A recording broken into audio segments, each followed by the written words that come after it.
Hello नमस्कार, स्वागत है आप सभी का। मेरा नाम है शेखर गुप्ता और आप देख रहे हैं फिजिक्स संकल्पना। और बच्चों, आज के वीडियो में भी हम बात करने वाले हैं स्थितिज ऊर्जा से जुड़े हुए और एक और कॉन्सेप्ट की, जिसमें हम बात करेंगे साम्यावस्था की। बच्चों, दो वीडियो हम कर चुके हैं स्थितिज ऊर्जा के। पहले वीडियो में हमने बेसिक पढ़ा कि स्थितिज ऊर्जा है क्या, इसका सूत्र क्या है, ये कब परिभाषित की जा सकती है, कब परिभाषित नहीं की जा सकती। दूसरे वीडियो में हमने स्प्रिंग की प्रत्यास्थ स्थितिज ऊर्जा की बात की कि जब स्प्रिंग को खींचते हैं या स्प्रिंग को दबाते हैं तो उसके अंदर स्थितिज ऊर्जा संचित हो जाती है और इसका मान कितना होता है, ये सब हमने पिछले वीडियो में देखा। उम्मीद है आपने वे दोनों वीडियो अच्छे से देख लिए होंगे। स्थितिज ऊर्जा का बेसिक आपको समझ आ गया होगा बिल्कुल। आज के वीडियो में बच्चों हम ये देखेंगे कि जो संरक्षी बल हैं इनका संबंध हमारी स्थितिज ऊर्जा से कैसे है। आपकी किताब में ना एक टॉपिक मिलता है संरक्षी बल स्थितिज ऊर्जा की ऋणात्मक प्रवणता के रूप में, हम उसी को डिटेल में बात करेंगे। और आगे इसी वीडियो में बच्चों हम देखेंगे कि साम्यावस्था क्या है, साम्यावस्था कितने प्रकार की होती है, किसी साम्यावस्था में वस्तु की स्थितिज ऊर्जा कितनी होती है, मैक्सिमम होती है या मिनिमम होती है, ये सब बात हम आज के वीडियो में करेंगे। तो बिना किसी देरी के शुरू करने वाले हैं आज का वीडियो। हमने बेसिक वीडियो में हम ये देखा कि किसी वस्तु की स्थितिज ऊर्जा में जो होने वाला परिवर्तन है वो संरक्षी बलों के द्वारा किए गए ऋणात्मक कार्य के बराबर होता है। इस डेल्टा यू का मतलब है बच्चों स्थितिज ऊर्जा में परिवर्तन, डब्ल्यू संरक्षी का मतलब है संरक्षी बलों के द्वारा किया गया कार्य जो कि कैसा है, ऋणात्मक। तो हम कहेंगे स्थितिज ऊर्जा में जो परिवर्तन होता है वो संरक्षी बलों के द्वारा किए गए ऋणात्मक कार्य के बराबर होता है। आपने कहा ये बात हम बेसिक में पढ़ चुके हैं। अगर बच्चों ये स्थितिज ऊर्जा में छोटा सा परिवर्तन है तो मैं इसको डी यू लिख सकता हूँ, तो कार्य भी छोटा हुआ होगा तो मैंने उसको डी डब्ल्यू लिख दिया और पैरों में बच्चों यहाँ लिख दिया संरक्षी, जिससे आप समझ जाएं कि जो कार्य किया जा रहा है ये संरक्षी बलों के द्वारा किया जा रहा है। आपने कहा ठीक, तो क्या मैं बच्चों इस कार्य को लिख सकता हूँ, छोटे से कार्य को एफ डॉट डी एस। आपने कहा क्यों नहीं लिख सकते, यही तो कार्य का सूत्र होता है। जब छोटा सा कार्य है तो विस्थापन भी छोटा सा होगा और हमने कहा कि उस दौरान जो संरक्षी बल है वो नियत हो जाता है क्योंकि विस्थापन बहुत छोटा सा है, ज़्यादा दूर नहीं चला है और उस दौरान बल लगभग नियत है। तो हम सीधा फॉर्मूला लगा देते हैं एफ डॉट डी एस।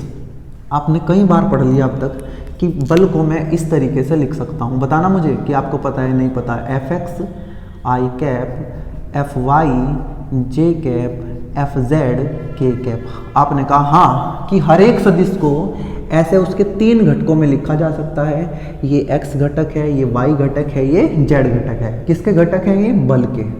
हमने कहा ठीक है, ये छोटा सा विस्थापन है, छोटे से विस्थापन को भी मैं D x i cap D Y j cap और डी जेड के कैप लिख सकता हूँ। मैं सब चीज़ें जो सदिश होती हैं उनको ऐसे लिखा जा सकता है, कोई दिक्कत नहीं है। मैंने पूछा आपको क्या आपको आई डॉट आई का पता है, आपने कहा हाँ 1 होता है, जे डॉट जे 1 होता है, के डॉट के 1 होता है, बाकी सब 0 होते हैं। तो इसलिए ये जब खुल के निकल आएगा बाहर है तो ये होगा F x D x minus अंदर जाएगा एफ वाई डी वाई, ये माइनस अंदर जाएगा एफ जेड डी जेड।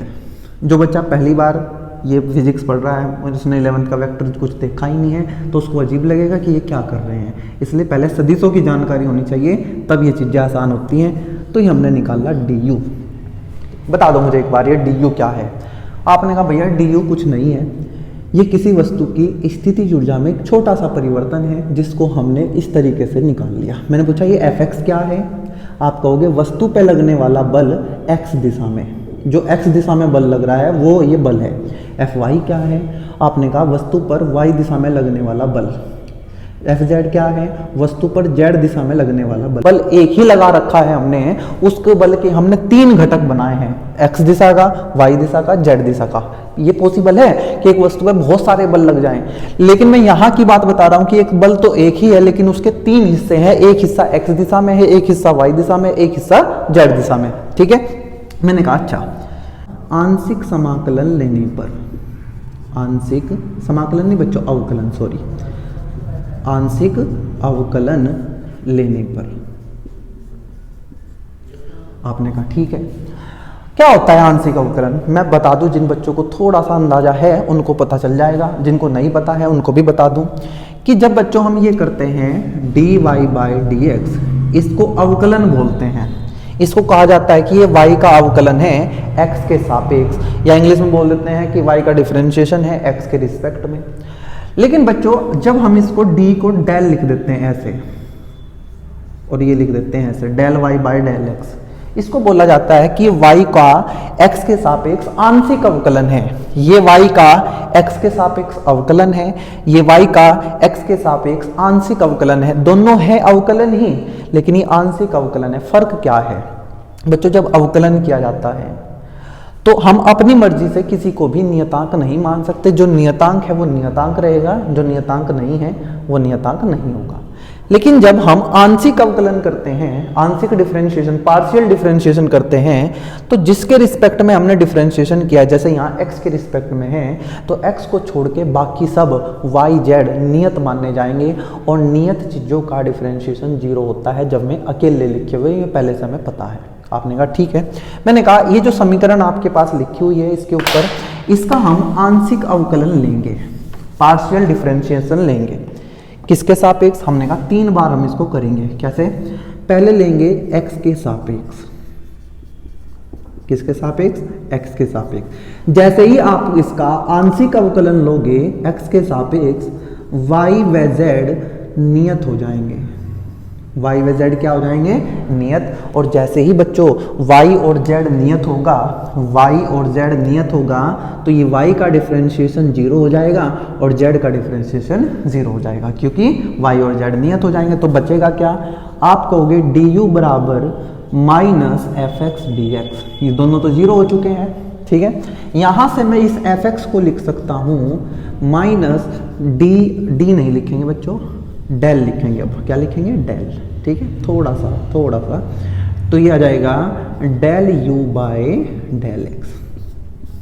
अब मुझे एक बात बता दो, ये fx क्या है? आपने कहा भैया अभी तो पता चला हमें, कि पता तो हमें पहले से है, लेकिन हमने अभी सुना है कि ये fx x दिशा में बल का घटक है। एक बल है, उसके 3 हिस्से हमने किए, एक x दिशा में, एक y दिशा में, एक z दिशा में।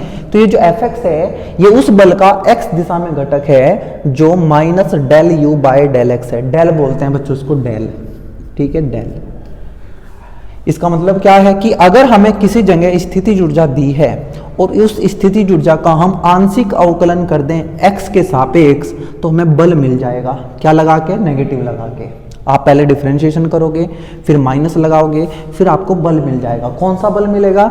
जिसके सापेक्ष आप डिफरेंशिएशन करोगे उसी दिशा का बल आपको मिल जाएगा, ठीक है। आपने कहा ठीक है, हमें बात समझ आ गई है। ऐसे ही बच्चों मैंने दूसरा पॉइंट बनाया, हमने कहा भी इसको y के सापेक्ष हम लेंगे, तो यहां लिखा y के सापेक्ष। जैसे ही y के सापेक्ष अवकलन करेंगे तो जो हमारा x और z है वो नियत हो जाएगा। x और z कैसे मानने जाएंगे? नियत। ही खासियत है इस आंशिक अवकलन की। जैसे ही x और z नियत होंगे, यहाँ ये नियत नहीं है बच्चों, ध्यान से सुनना, ये बेसिक डिफरेंशिएशन है, ये हमारा आंशिक अवकलन है, पार्शियल डिफरेंशिएशन है। जब तक बेसिक डिफरेंशिएशन है तब तक ये y और z नियत है या नहीं है मुझे नहीं पता, लेकिन जैसे ही मैंने इनका आंशिक अवकलन किया तो जैसे ही y के सापेक्ष करेंगे x और z को नियत मान लिया जाएगा और x का डिफरेंशिएशन 0 हो जाएगा, z का डिफरेंशिएशन 0 हो जाएगा, बचेगा ये वाला। तो ये आ जाएगा d की जगह हम क्या करेंगे बच्चों? डेल कर देंगे। डेल u बराबर ये 0 हो गया, ये 0 हो गया, ये बचा minus fy del y, fy del y। तो यहाँ से जो fy आएगा वो आएगा minus del u by del y। मैंने आपसे फिर से पूछा कि बच्चों ये क्या है? आपने कहा भैया ये उस बल का y दिशा में घटक है जो वस्तु पे लगा हुआ है, ये उस बल का x घटक है, ये बल का y घटक है। जो हमें कैसे मिलेगा? हमें स्थितिज ऊर्जा का आंशिक अवकलन करना पड़ेगा y के सापेक्ष और माइनस लगा के हमें बल मिल जाएगा, ठीक है। आपने कहा ठीक, कोई दिक्कत नहीं। ऐसे ही जब मैं बच्चों इसका z के सापेक्ष करूंगा, आप लिख लेना इसके साथ साथ, z के सापेक्ष में थोड़ा ऊपर लिख रहा हूं। जब z के सापेक्ष करेंगे तो x और y नियत हो जाएंगे बच्चों। आपने कहा ठीक है भैया, कोई दिक्कत नहीं। जैसे ही और x और y नियत हुए तो x का डिफरेंशिएशन और y का डिफरेंशिएशन 0 हुआ, बचाइए तो ये बचेगा d बन जाएगा डेल माइनस एफ जेड और ये d भी बन जाएगा डेल डेल z। तो यहाँ से जो एफ जेड आएगा वो आएगा बच्चों minus del u by del z। उम्मीद है कोई दिक्कत नहीं आ रही होगी।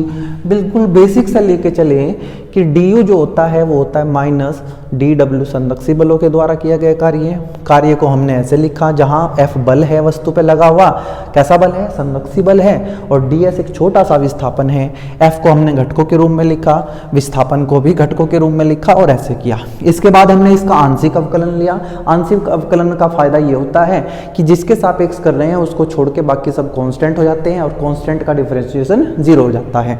तो हमने कहा अगर अकेला हो, जैसे ये y अकेला है तो इसका डिफरेंशिएशन 0 हो जाएगा। अगर यहाँ x भी लिखा होता तब ये नहीं होता, फिर ये झुका तो रखा होता। ठीक है, डिफरेंशिएशन की बेसिक चीजें बता रहा हूँ, कोई भारी भरकम चीज नहीं है ये। ठीक है, हमने ये चीजें की तो हमने u के देने पर, जैसे u दिया हुआ था उसका डिफरेंशिएशन x के रिस्पेक्ट में किया, उसका डिफरेंशिएशन y के रिस्पेक्ट में किया, उसका डिफरेंशिएशन z के रिस्पेक्ट में किया, तो हम इस बल के तीनों घटक मिल गए, fx भी मिल गया, fy भी मिल गया और fz भी मिल गया। तो अब अगर मैं इसको लिखना चाहूँ, ध्यान से सुनना, अगर मैं अब इसको लिखना चाहूँ तो हमें पता है कि जो हमारा f है वो हमारा क्या है, fx i कैप है, fy j कैप है, fz k कैप है, और हमने fx fy fz की वैल्यू डाल ली। fx है minus del u by del x i cap minus del u by del y j cap, fz कितना है minus del u by del z k cap. तो बच्चों मैंने ये लिखा, ये हमारा लास्ट रिजल्ट यहाँ से निकल के आया। हमने कहा बहुत बढ़िया। अब ध्यान से सुनना, ये है क्या, अतः ये है संदक्षी बल। अतः संदक्षी बलों को कैसे लिखा जा सकता है, हमने इस f को इस फॉर्म में लिख दिया। ये क्या है, ये स्थितिज ऊर्जा का आंशिक अवकलन है। क्या है, आंशिक अवकलन। अतः संदक्षी बलों को स्थितिज ऊर्जा के स्थितिज ऊर्जा के आंशिक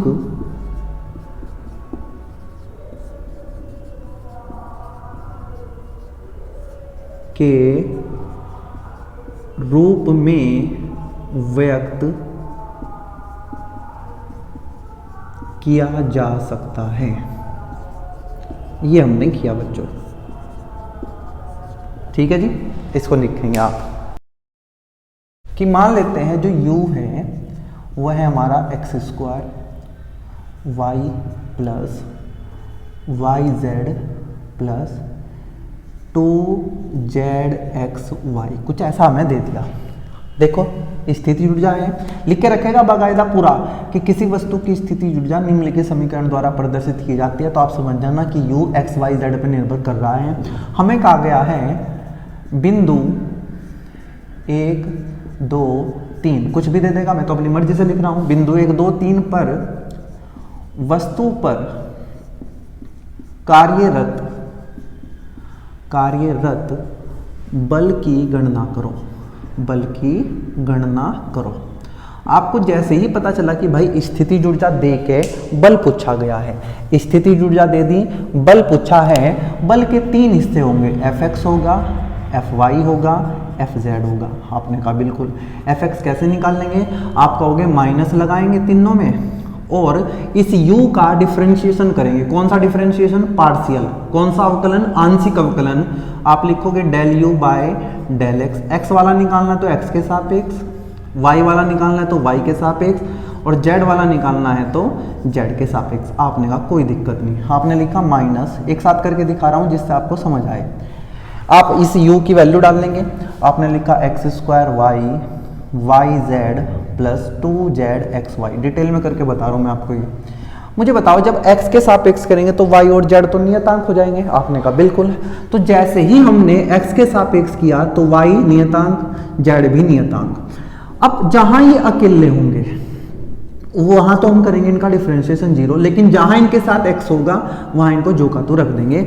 अब देखो यहाँ y है तो नियतांक, लेकिन साथ में x है जिसके सापेक्ष हम इसको कर रहे हैं, तो हम यहाँ y का डिफरेंशिएशन 0 नहीं करेंगे, यहाँ हम y को जो का तो रहने देंगे, करेंगे x² का डिफरेंशिएशन, और x² का डिफरेंशिएशन होता है बच्चों 2x। यहाँ y है नियतांक है, z है नियतांक है, क्या इनके साथ x है? आप कहोगे x नहीं है, इसलिए पूरा नियतांक हुआ, और पूरा अकेला नियतांक का डिफरेंशिएशन होता है 0। ठीक है, यहाँ z नियतांक है, y नियतांक है, लेकिन ये x के साथ हैं, तो हम कहेंगे कि यहाँ 2zy को जो का तो रखो, x का डिफरेंशिएशन होगा 1, क्योंकि हम x के रिस्पेक्ट में कर रहे हैं। तो ये हमारा कुछ इस तरीके का निकल के आएगा बच्चों, 2xy प्लस 2yz। मैंने ऐसे लिख दिया अभी, ठीक है, कोई दिक्कत नहीं है, ऐसे ही हम इसका करेंगे। अब मैं जल्दी कर देते, चलो आराम से ही करते हैं, किस बात की जल्दी करनी। आपने कहा फिर से इसको लिखो, x² yz 2zxy।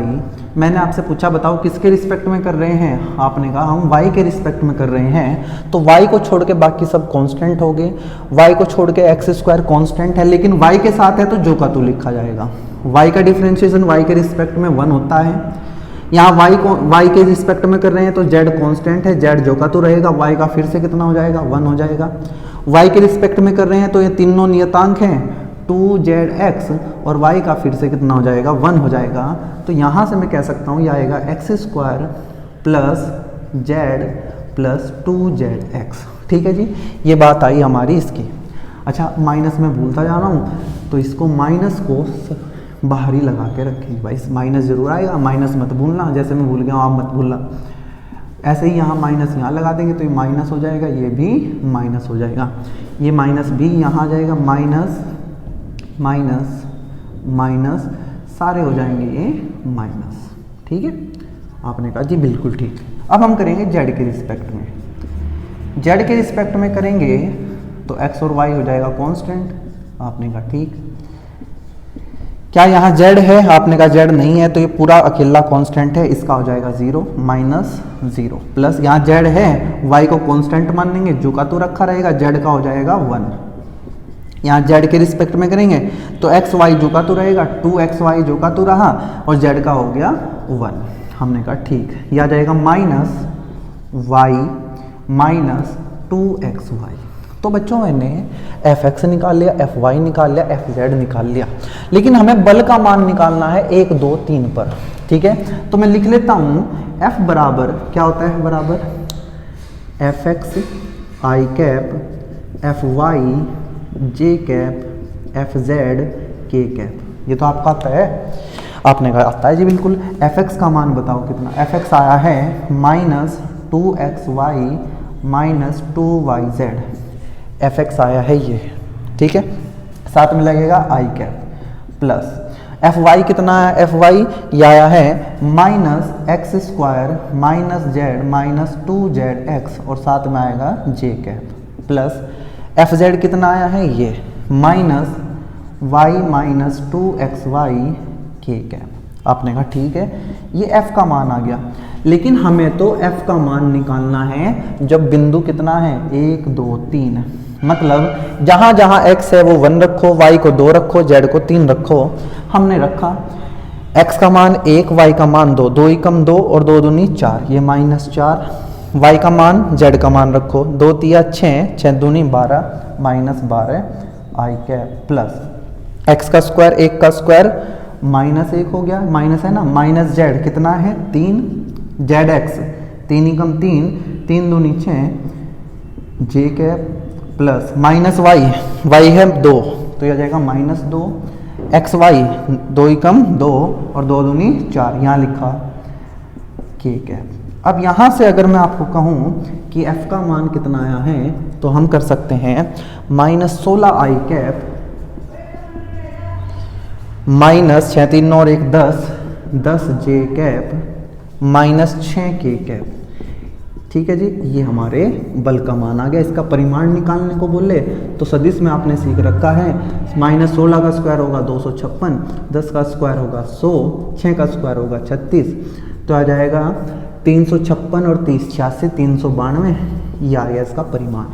तो बच्चों मैंने इस सवाल से आपको ये सिखाया है कि आप अगर स्थितिज ऊर्जा को देखें और आपको बल निकालने की जरूरत पड़े तो आपको ये काम करना है कि स्थितिज ऊर्जा का आंशिक समाकलन करेंगे 3 बार। अगर x y z तीनों हैं, एक्स वाई है तो फिर 2 बार करेंगे, और खाली x ही है तो फिर 1 बार कर देंगे। मैंने तीनों वाला करके दिखा दिया। ऐसा नहीं है बच्चों, इस fx को आप यहीं के यहीं भी निकाल सकते हो, 1 2 3, ठीक है, और यहीं डाल दो वैल्यू, यहाँ लिख लेना। ऐसे ही आप इस fy को भी यहीं निकाल सकते हैं, जरूरी नहीं है कि वैल्यू यहीं आके डाल ली जाए, फिर आप सीधा रख देना इनका मान, ठीक है। उम्मीद है ये समझ आ गया होगा।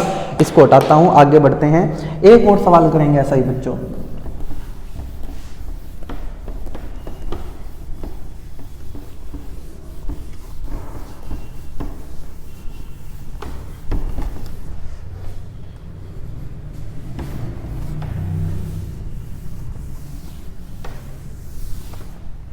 यहाँ तो ये जो स्थितिज ऊर्जा थी इसमें तीनों थे, x भी था, y भी था, z भी था। हो सकता है कई बार सीधा दे दिया जाए आपको कि u बराबर आपका x² + 2x + 3 है, ठीक है। ये क्या है? स्थितिज ऊर्जा है किसी वस्तु की जो x पे निर्भर कर रही है।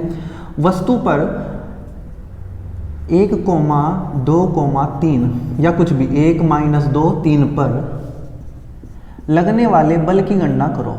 लगने वाले बल की गणना करो। फिर से आपने देखा कि भाई स्थितिज ऊर्जा दे के बल पूछा है। बल दे के स्थितिज ऊर्जा पूछता तो हमने जो बेसिक वाली वीडियो की थी वहां मैंने आपको कराया था इंटीग्रेशन वाला, आपको ध्यान हो अगर। लेकिन यहाँ स्थितिज ऊर्जा दे के बल की गणना करनी है तो हमने देखा कि ये u तो सिर्फ x पे डिपेंड कर रहा है, तो आप इसका डिफरेंशिएशन करेंगे x के रिस्पेक्ट में, ठीक है। अब कुछ लोग क्या करते हैं बच्चों, क्योंकि यहाँ सिर्फ x है तो हम इसको डेल ना लिख के सीधा d लिख देते हैं। मैं कहते हैं कि जब यहाँ x ही है तो डेल करने की क्या जरूरत है। मैंने कहा जब हमने कॉन्सेप्ट सीख लिया तो हम उसी हिसाब से चलेंगे। x² का डिफरेंशिएशन होगा 2x, 2x का होगा 2, 3 अकेला है उसका हो जाएगा 0। तो del u by del x आ गया आपका 2x + 2। आपने कहा ठीक है। मैंने कहा del u by del y निकाल लो। भाई जब यहाँ y है ही नहीं, हम y के रिस्पेक्ट में करेंगे तो x कांस्टेंट रहेगा तो ये 0 हो जाएगा। आपने कहा जी। ऐसे ही हम z के रिस्पेक्ट में करेंगे तब भी ये कांस्टेंट रहेगा पूरा, तो ये भी आ जाएगा 0।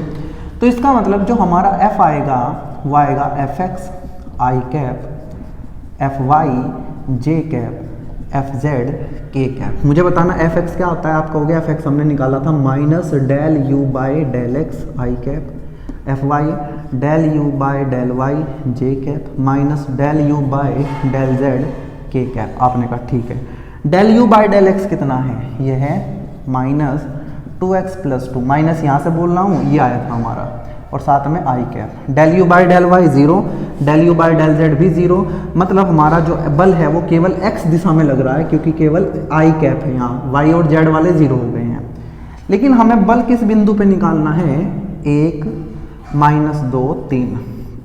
तो हमने क्या किया, जहाँ x है वहाँ 1 डाल देंगे, y है -2 डाल देंगे, z है 3 डाल देंगे। लेकिन हम ये देख रहे हैं कि y z तो है नहीं, इसलिए केवल 1 डालना है। x की जगह हमें x का मान डालना है। तो ये 2 x का मान आ जाएगा 1 + 2 i कैप। तो हम कह सकते हैं 2 और 2 4 -4 i कैप। जो बल लग रहा है उसका मान 4 न्यूटन है, लेकिन वो x के ऋणात्मक दिशा में, माइनस क्या बता रहा है कि ये -x दिशा में, i कैप बता रहा है x दिशा, माइनस बता रहा है -x दिशा, और ये 4 बता रहा है कि बल कितना है 4 न्यूटन का। मतलब मैं आपको ये सिखा रहा हूँ कि जब आपको u दे के बल की गणना करने को पूछा जाए तो आप ऐसा करेंगे, ठीक है। एक क्वेश्चन और करेंगे बच्चों। क्वेश्चन नंबर 3 कहता है बच्चों,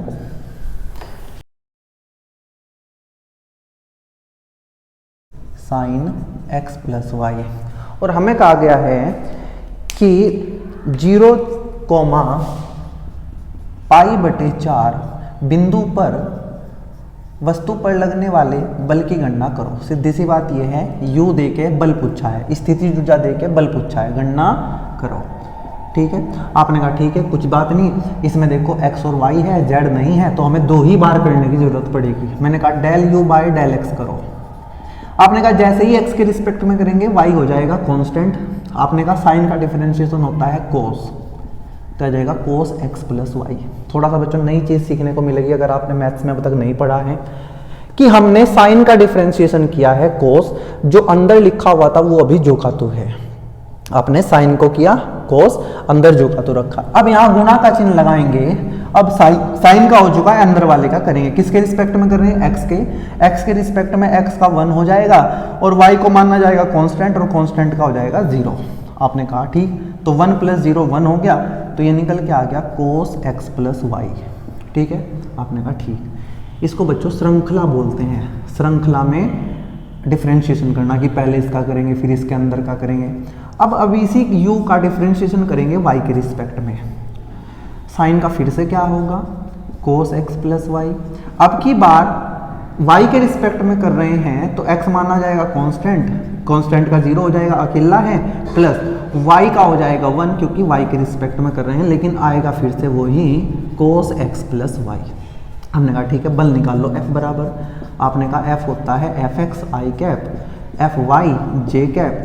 एफ एक्स का मान होता है minus del u by del x i cap, ये सीख रखा है ना हमने, minus del u by del y j cap. Value यहाँ डाल लेंगे, del u by del x है कोस एक्स प्लस वाई, साथ में आएगा i cap, del u by del y भी यही है cos x plus Y j cap. हो सके तो कॉमन ले लो या वैल्यू डाल दो, माइनस कोस एक्स का मान कितना है 0, y का मान कितना है π/4 आई कैप, यहाँ भी ऐसे ही 0 + π/4 जे कैप। अब मैं अगर इस f को लिख रहा हूँ तो आएगा माइनस कोस π/4 आई कैप माइनस कोस π/4 जे कैप। बच्चों ये जो पाई होता है ना, ये पाई होता है रेडियन, सी लगा के इसके ऊपर लिखते हैं, और ये 180 डिग्री के बराबर होता है।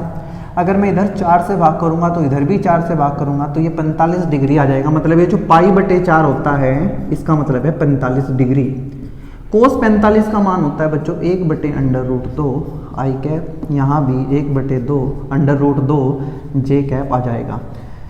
तो हम बल निकाल लिया। अगर इस बल का मान निकालना हो, f का परिमाण भी निकालना हो, तो क्या करेंगे? √ इसका स्क्वायर करेंगे, माइनस का स्क्वायर प्लस हो जाएगा, 1/√2 का 1/2, बीच में आता है प्लस, फिर इसका स्क्वायर करेंगे, इसका भी कितना आ जाएगा 1/2, 1/2 + 1/2 आ जाएगा 1, मतलब ये 1 न्यूटन का बल लग रहा है। ठीक है जी, ऐसे हम कितने भी सवाल कर सकते हैं, इसमें कमी तो है नहीं, लेकिन है यही बस आपको स्थितिज ऊर्जा दे देगा, आपको बल की गणना करनी है। उसके लिए आपको पहले उस u का 3 बार डिफरेंशिएशन करना है। अगर खाली x दिख रहा है तो 1 बार करो, x और y दिख रहे हैं तो 2 बार करो, तीनों दिख रहे हैं x y z तो 3 बार करो, और सीधा ये फॉर्मूला लगाओ, f बराबर F x i cap plus F y j cap plus F Z k cap. क्योंकि यहाँ तीसरे वाला नहीं है तो मैंने वो नहीं लिखा, इसकी वैल्यू डाल ली निकाल के डिफरेंशिएशन करके, बाद में इस बिंदु पे निकालना है तो बिंदु का मान डाल दिया और हमारा बल निकल के आ गया। ठीक है, आगे बढ़ते हैं बच्चों। हमने कहा u दे रखा है और u निर्भर करता है x y z पे। ये जो f लिखा है ना बच्चों, इसको बल मत मानना, इसको हिंदी में बोलते हैं फलन और इंग्लिश में बोलते हैं फंक्शन। इसका मतलब ये होता है कि ये जो u है वो x y z पे निर्भर कर रहा है।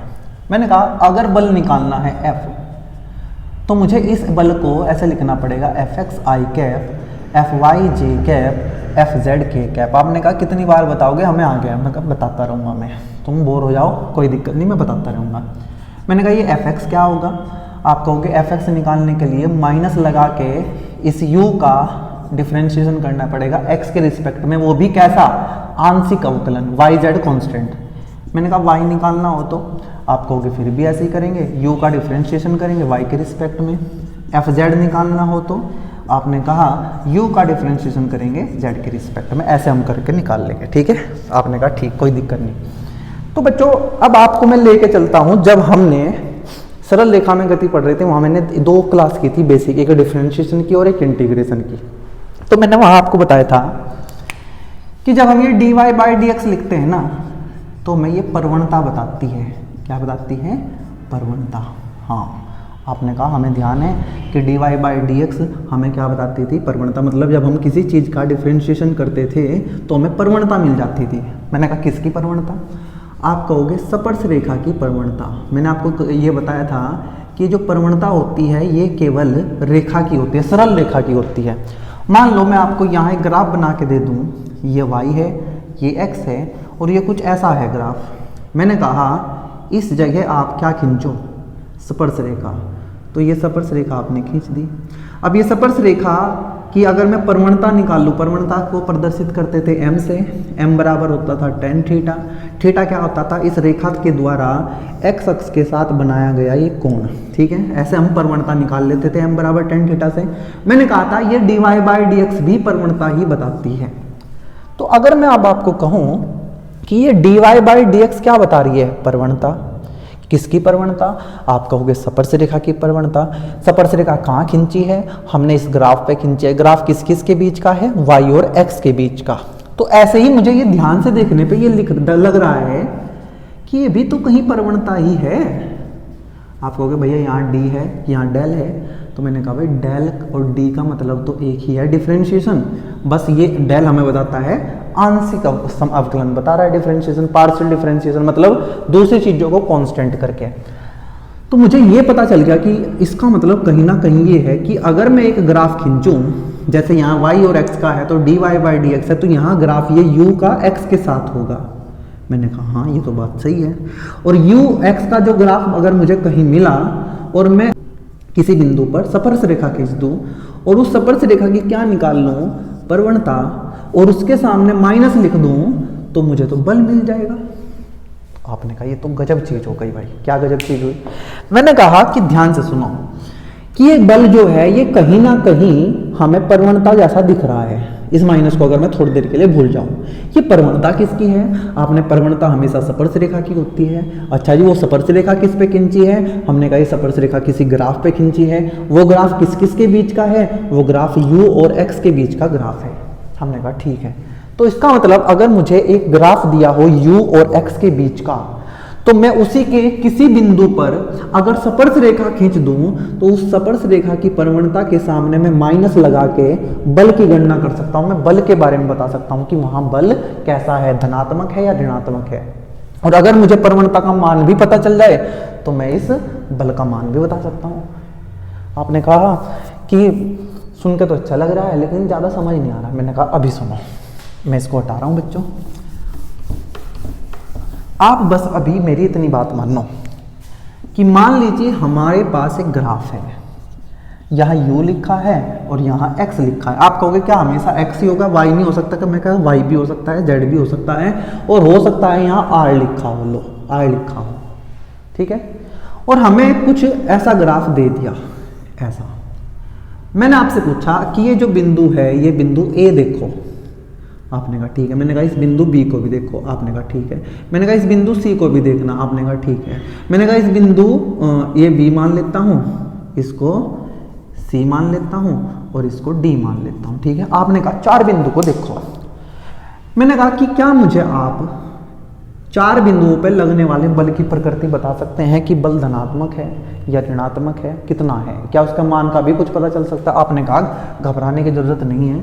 अगर ग्राफ कभी ऐसा हो जिसमें स्थितिज ऊर्जा का संबंध दूरी से हो, जैसे ये अभी तो r है, x भी हो सकता है, y भी हो सकता है, z भी, तो कुछ नहीं करना, आप उस बिंदु पे स्पर्श रेखा खींच दो। आपने कहा ठीक है, लो जी, यहाँ भी स्पर्श रेखा खींच दी, यहाँ भी स्पर्श रेखा खींच दी। 4 बिंदु थे, मैंने 4 स्पर्श रेखाएं खींची। ध्यान से सुनना, आप इसको देखो जो A पे स्पर्श रेखा है, ये जो स्पर्श रेखा है, ध्यान से देखना नीचे अगर मैं इसको खींच के लाऊं, ये x अक्ष के साथ कितना कोण बना रही है? आपने कहा ये तो 90 डिग्री से कम का कोण है। मैंने कहा ठीक है। मैंने कहा B वाले को देखो, B पे ऐसे है, तो आपने कहा B वाला तो x अक्ष के समांतर है, मतलब ये B वाली स्पर्श रेखा तो x अक्ष के साथ 0 कोण बना रही है, पैरेलल है, समांतर है, तो कितना कोण होता है? 0। मैंने कहा C वाले के बारे में बताओ। आपने कहा C वाली कुछ ऐसी है, ये कितना कोण बना रही है? आपने कहा 90 डिग्री से ज्यादा का है। और D पे फिर से हमने देखा तो ये समांतर है, तो कोण 0 है। बच्चों, मैंने आपको प्रवणता का टॉपिक पढ़ाते हुए बताया था, अगर कोई रेखा x अक्ष के साथ 0 डिग्री कोण बनाती है, 0 डिग्री, तो हम कहते हैं कि उसकी प्रवणता 0 है, उसका ढलान 0 है। लेकिन अगर इस रेखा ने x अक्ष के साथ 90 डिग्री से कम का कोण बनाया तो इसका मतलब इसकी प्रवणता धनात्मक है। अगर 90 डिग्री का कोण हुआ तो हम कहेंगे इसकी प्रवणता अपरिभाषित है, क्योंकि tan 90 का मान अपरिभाषित होता है, इसलिए इसकी प्रवणता को हम परिभाषित नहीं कर सकते। लेकिन अगर कोण 90 डिग्री से ज्यादा का हुआ तो प्रवणता ऋणात्मक होगी। तो मैं आपसे पूछ लेता हूं, ए बिंदु पर जो प्रवणता है जिसको m से प्रदर्शित करते हैं वो कैसी है? आपने कहा धनात्मक है। बी बिंदु पर आपने कहा जो प्रवणता है वो शून्य है, हमने कहा ठीक है। सी पर आपने कहा सी पर 90 डिग्री से ज़्यादा का कोण है तो ये ऋणात्मक है। मैंने कहा डी बिंदु पे बताओ, आपने कहा डी बिंदु पे फिर से प्रवणता कितनी है? शून्य। आपने कहा ठीक है, प्रवणता का तो हमें पता चल गया, ये बातें हमें पहले से भी पता है। अब मैंने कहा बल की बात बताओ, ए बिंदु पे जो बल है, आपने कहा बल होता है प्रवणता की ऋणात्मक वैल्यू के बराबर है। क्या प्रवणता की? हाँ, उसके सामने बस माइनस लगाना। प्रवणता कैसी आई है? ए बिंदु पर धनात्मक, लेकिन बाहर से माइनस है, माइनस इस धनात्मक को ऋणात्मक कर देगा। मतलब मुझे ये पता चल गया कि इस बिंदु ए पर जो वस्तु पे बल लगा हुआ है वो ऋणात्मक है। बल ऋणात्मक होने का क्या मतलब होता है बच्चों? बल एक सदिश राशि है, प्लस माइनस केवल उसकी दिशा बताएंगे, उसके मान से उसका कोई मतलब नहीं है। धनात्मक का मतलब है बल इस दिशा में लग रहा है, ऋणात्मक बल का मतलब है बल उसके विपरीत दिशा में लग रहा है जहाँ पहले लग रहा था। इसको हम धनात्मक दिशा लेते हैं, इसके विपरीत हम ऋणात्मक दिशा लेते हैं। इसका मतलब ए बिंदु पे जो बल है वो ऋणात्मक है, और वो बल कहीं ना कहीं, यहाँ इस ग्राफ में नहीं कह रहा हूँ, वो कहीं ना कहीं इस दिशा में लग रहा होगा। आपने कहा ठीक है। मैंने कहा बी बिंदु पे बताओ, बी बिंदु पे प्रवणता कितनी है? आपने कहा 0 है। ये प्रवणता ही तो है जिसको मैं m लिख रहा हूँ, और अगर ये 0 होगी तो हमारा बल भी कितना आ जाएगा? हमने कहा बल भी 0 आ जाएगा। ऐसे ही सी बिंदु पे प्रवणता कैसी है? ऋणात्मक। जैसे ही प्रवणता ऋणात्मक हुई, ये ऋणात्मक इसको धनात्मक कर देगा तो बल कितना आ जाएगा? बल आ जाएगा धनात्मक। मतलब अब वस्तु पे बल कहीं ना कहीं इस दिशा में लग रहा होगा। अगर मैं x दिशा की बात कर रहा हूँ, अगर ऋणात्मक बल आएगा तो ऐसे लग रहा है बल धनात्मक आएगा तो ऐसा लगेगा। डी पे फिर से प्रवणता 0 है तो बल भी कितना आ जाएगा? 0 आ जाएगा। तो बच्चों आपको एक बात पता चली कि अगर आपको ग्राफ दे रखा है और किसी बिंदु पे आपको ये पूछ लिया जाए कि बल धनात्मक है ऋणात्मक, तो आपको कुछ नहीं करना, एक बात लिख लेना मेरी नोट लगा के कि ग्राफ में बल की प्रकृति चेक करने के लिए उस बिंदु पर स्पर्श रेखा खींचो। अगर स्पर्श रेखा की प्रवणता धनात्मक है तो बल ऋणात्मक होगा क्योंकि बाहर माइनस लगा है। अगर प्रवणता ऋणात्मक है तो बल धनात्मक होगा क्योंकि ये माइनस उस माइनस को प्लस कर देगा।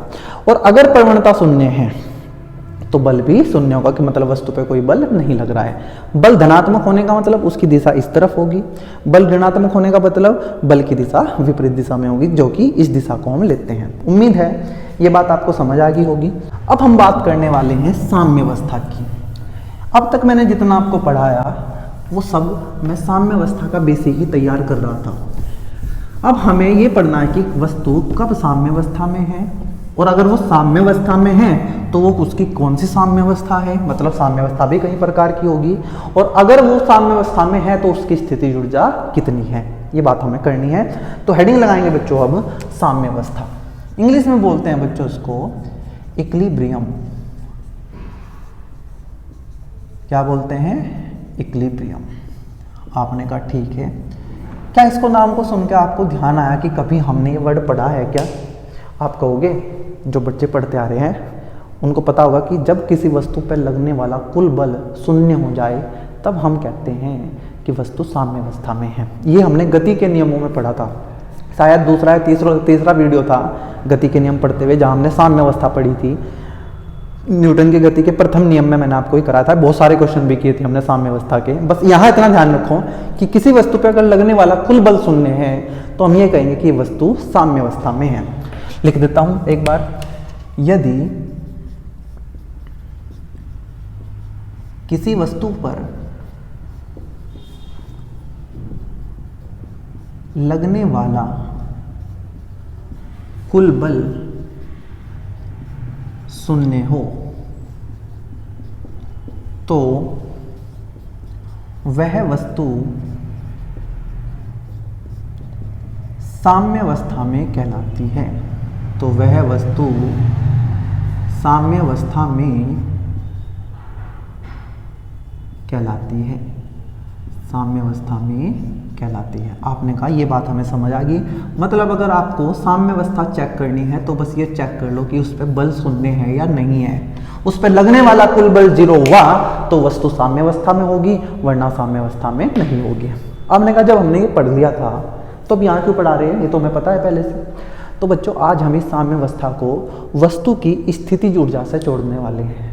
आपने कहा कि ये क्या बात हुई, ये तो हमें फिर वहीं बता देते, लेकिन वहाँ तो हमने स्थितिज ऊर्जा पढ़ी ही नहीं थी। स्थितिज ऊर्जा तो हम अब पढ़ रहे हैं, इसलिए अब हम साम्यावस्था को स्थितिज ऊर्जा से जोड़ेंगे। मैंने कहा अभी आप पढ़ के आए हो कि जो F होता है, F वो होता है minus del u by del x i cap minus del u by del y j cap minus del u by del z k cap. आपने कहा अब मुझे समझ आ गया है कि क्योंकि बल स्थितिज ऊर्जा से जुड़े हुए हैं, साम्यावस्था बल से जुड़ी हुई है, इसलिए साम्यावस्था भी कहीं ना कहीं स्थितिज ऊर्जा से जुड़ी होगी, इसलिए हम यहाँ ये बात कर रहे हैं।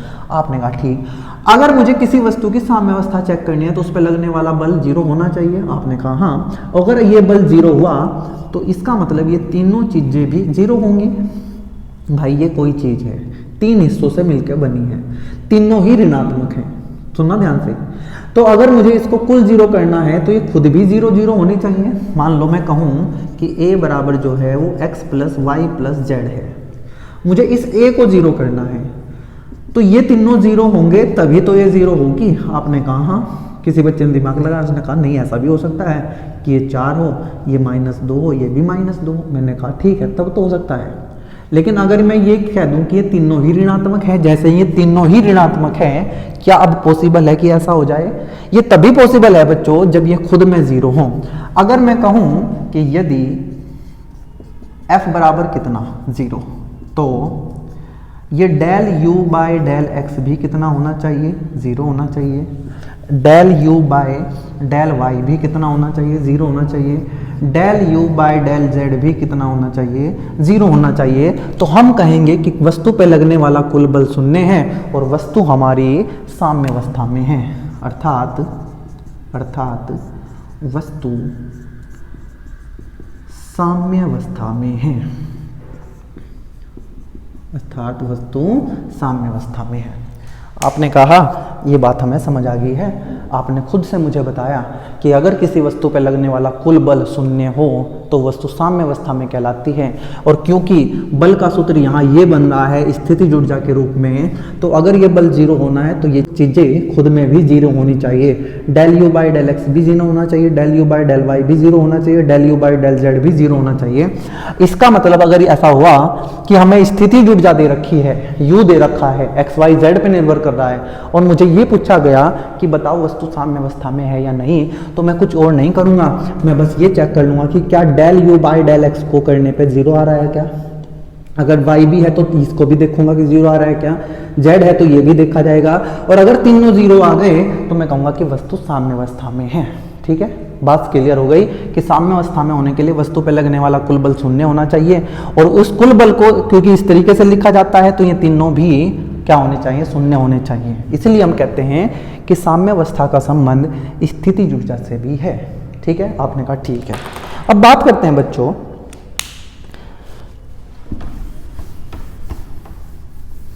अब बात करते हैं साम्यावस्था के प्रकार।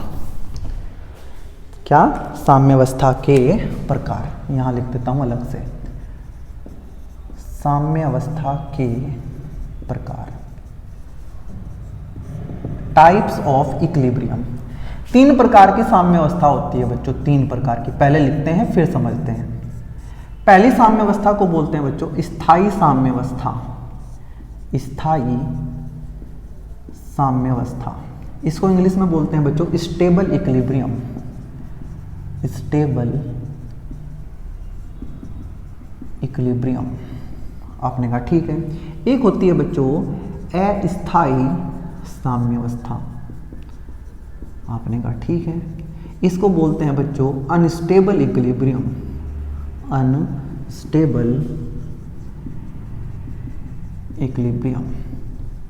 और तीसरी होती है बच्चों उदासीन साम्यावस्था। तीनों का मतलब भी बताऊंगा, तीनों का ये नाम क्यों है ये भी बताऊंगा, लेकिन एक बार पहले आप याद करेंगे, एक बार देखेंगे कि साम्यावस्था 3 प्रकार की होती है। इसको बोलते हैं बच्चों न्यूट्रल, इक्विलिब्रियम।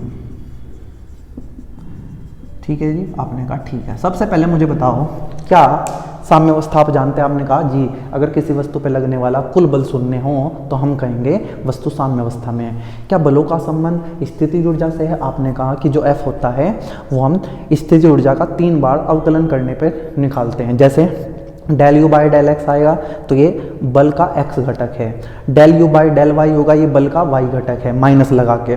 अगर del u by del z है माइनस लगाने के बाद हम क्या कहेंगे कि ये z घटक है बल का। मतलब बल का सीधा सीधा संबंध स्थितिज ऊर्जा से है। हमने कहा साम्यावस्था 3 प्रकार की होती है, स्थायी साम्यावस्था, अस्थायी साम्यावस्था, उदासीन साम्यावस्था। मैंने कहा बताओ, मैंने कहा समझते हैं आराम से। हमने बच्चों ये ग्राफ बनाया, ध्यान से सुनना। यहाँ मैंने यू लिया और मैं सारी कहानी को आपको x में समझा रहा हूँ, ये y में भी हो सकती है, z में भी हो सकती है और ये किसी और जैसे r में भी लिख सकते हैं। मैंने कहा कुछ इस तरीके से हुआ, ये ग्राफ कुछ ऐसा है बच्चों। ये कटोरा है, एक कटोरा, कटोरे वाला एग्जाम्पल बहुत फेमस है, इससे ही समझाया जाता है ज़्यादातर। ये कटोरा है कोई, आपने यहाँ एक कंचा, एक गोली, वो खेलते थे ना, गोली खेलते, कंचे खेलते थे छोटे बच्चे, हम भी खेल लेते, तुम भी खेलते होंगे। तो अगर आप उसको छोड़ दो तो वो कंचा यहाँ आके रुक जाएगा।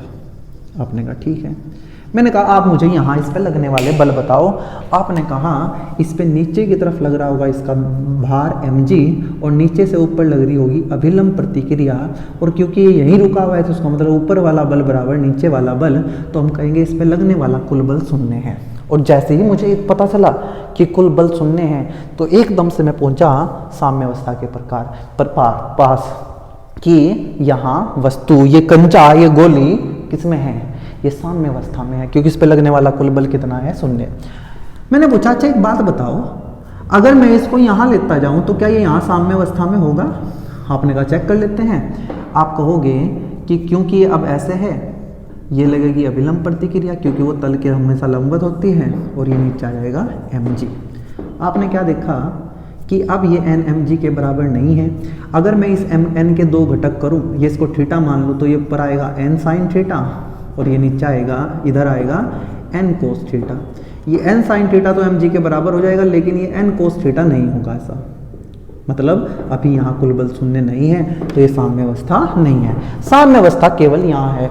और मैंने आपसे पूछा कि बताना यहाँ साम्यावस्था है? आपने कहा हाँ है। कि साम्यावस्था में स्थितिज ऊर्जा कितनी है?